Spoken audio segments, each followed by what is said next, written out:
দেখুন, নেপালের বিষয়াবলী এবং বাংলাদেশ আমরা একটা গণ অভ্যুত্থানের পরে যে ভূমিকাগুলো আমরা দেখেছি তাতে এটা মেলানো আমি প্রধান কোনো কারণ দেখি না। কেন? আমি খুব ছোট করে এবং খুব একটা সাধারণ একটা আলোচনা করি, কারণ আসলে আরো পর্যাপ্ত তথ্যপত্র দেখে শুনেই তারপরে বিস্তারিত আলোচনা করা প্রয়োজন বলে আমি মনে করি। আমি একটা সরলীকরণের কথা বলি, যেমন ধরুন বোঝার জন্য বাংলাদেশে যে একটা গণ অভ্যুত্থানের পরে আমরা দেখলাম আন্দোলন তো আমরা অনেকদিন ধরেই করছিলাম। আমি যদি অন্য সময় বাদ দিই, যে কর্তৃত্ববাদী স্বৈরাচারী রেজিমের বিরুদ্ধে কথা বলা হয় তা অন্যভাবে বলি যে অনেকে 36 দিন বলে, আর আমি বলি যে হিসাব করলে দেখবেন 5036 দিনের বেশি কিন্তু আন্দোলন আমরা করছিলাম রাজনৈতিক দলগুলো। সুতরাং একটা ধারাবাহিকতা ছিল, কিন্তু সামনে তারা আসলো। এবং হ্যাঁ, ঠিকই, এটা আমি ব্যক্তিগতভাবে মনে করি যে আমাদের বিরাট তরুণ সমাজ এই আন্দোলনে যারা ছিল, এবং আমি দলের কথা বলছি না, যে সাধারণভাবে ছিল, যদি কোনো শক্তি তারা তাদের স্বার্থ রক্ষাকারী হিসাবে নিজেদেরকে চিহ্নিত করে সামনে আসতে পারত, গুপ্ত না, বিশেষ কিছু না, তাহলে হয়তোবা এদের কাছ থেকে আপনি এই যে নির্বাচনের যে বিষয়টা দেখতে পাচ্ছেন, হয়তো আরো চেহারা আমরা দেখতে পারতাম সামনে আসতে। হচ্ছে আমার প্রথম অবজারভেশন।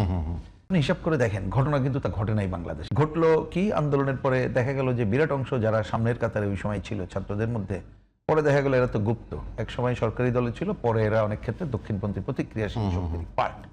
এটা একটা গেল, এবং যার কারণে ব্যাপক অংশ সাধারণ ছাত্র সমাজ কিন্তু তারা ব্যাক করে গেল, এবং তাদের মধ্যে কোনো ঐক্য নাই, নানা ধরনের সংগঠন হলো। তার মধ্যে হ্যাঁ, প্রধান সারির লিডার যারা ছিলেন তারা মিলে একটা দল করলো, তারা এমন এমন রাজনৈতিক কথাবার্তা বললো, শেষ বেলায় যেয়ে কিন্তু আমাদের স্বাধীনতা বিরোধী শক্তির সাথে তারা এক হলো, যাদের বিরুদ্ধেও তারা কথা বলেছিল। তার মানে আমি বললাম যে একটা সরলীকরণ করে আসলে যে তারা একটা আলাদা সত্তা হিসাবে, এবং যদি তাদের ভাষায় কোড আনকোড বলি যে প্রচলিত রাজনীতির বাইরে নতুন, তাদের ভাষায় বন্দোবস্ত, এটা আমি একমত না, তারপরেও বলি সেই রকম করাটা কি আসলে জনগণের সামনে শো করতে পারলো? একটি কথা গেল। আর একটা ছোট কথা বলে শেষ করি, এই পয়েন্টে বলে আমি নেপালে যাই।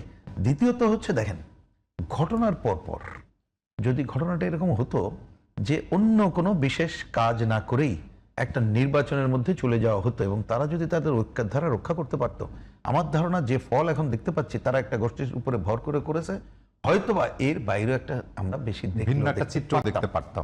রাইট, তো একেবারে খুব সিম্পল, বাংলাদেশে সেটা ঘটে নাই।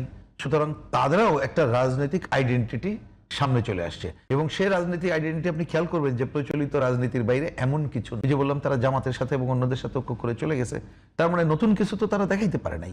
সুতরাং এই ধারাবাহিকতায় তারা আছে, বরঞ্চ মানুষের কাছে একটা আশ্চর্য ব্যাপার, এরপর ওই কয় সিট কিভাবে হলো সেটা নিশ্চয়ই ভবিষ্যতে অন্য আলোচনা হবে। এবার আসি, আমি এই ভূমিকাটা এই কারণে দিলাম ছোট করে বলে, পরে ধরো বলা যাবে। নেপালের ঘটনাটা যদি একটু খেয়াল করেন, দেখেন, হ্যাঁ, নিঃসন্দেহে এটা আমার অন্তত পক্ষে বলতে কোনো দ্বিধা নাই যে ওইখানে দীর্ঘদিন ধরে কমিউনিস্ট পার্টি তারা নানাভাবে, প্রথমে এক পার্টি, তারপরে আবার ঐক্য, ভাঙাচোরা, নানা ধরনের পার্টির মধ্যে ভাঙাচোরার পরও ঐক্যবদ্ধভাবে তারা কিন্তু মুভমেন্ট করেছিল, এবং একসময় কংগ্রেসের বিরুদ্ধে যে মুভমেন্ট করে তারা বিজয়ী হয়েছিল, সেই কংগ্রেসকে সাথে নিয়ে তারা গেছিল।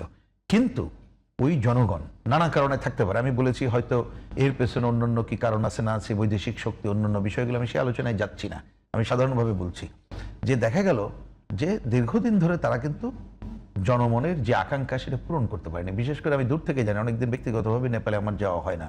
আমি প্রথম 1994 সালে গিয়েছি, যখন একেবারেই কমিউনিস্টদের উত্থান পর্বের সময়, তখন একেবারেই শুরু টুরু করছে ছাত্র আন্দোলনের হিসাবে। আমাদের বন্ধু বান্ধব প্রচুর আছে ওইখানে, রাজনৈতিক বন্ধু বান্ধবের কথা বলছি।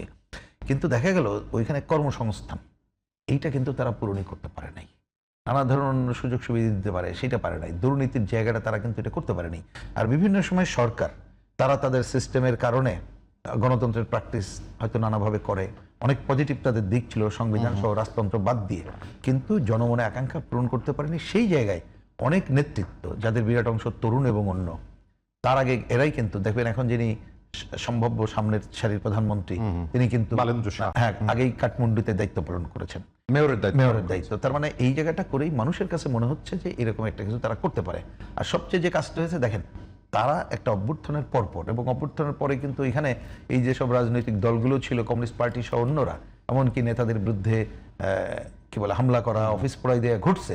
কিন্তু যে ভদ্রমহিলা দায়িত্ব নিলেন, তিনি কিন্তু দায়িত্ব নিয়ে দেরি করলেন না। দায়িত্ব নেওয়ার সময় প্রথম দিনই উনি বলেছেন কবে তার এবং খেয়াল করেন, তিনি কিন্তু নিষিদ্ধ কাউকে করে অন্য জায়গায় সেটা গেলেন না।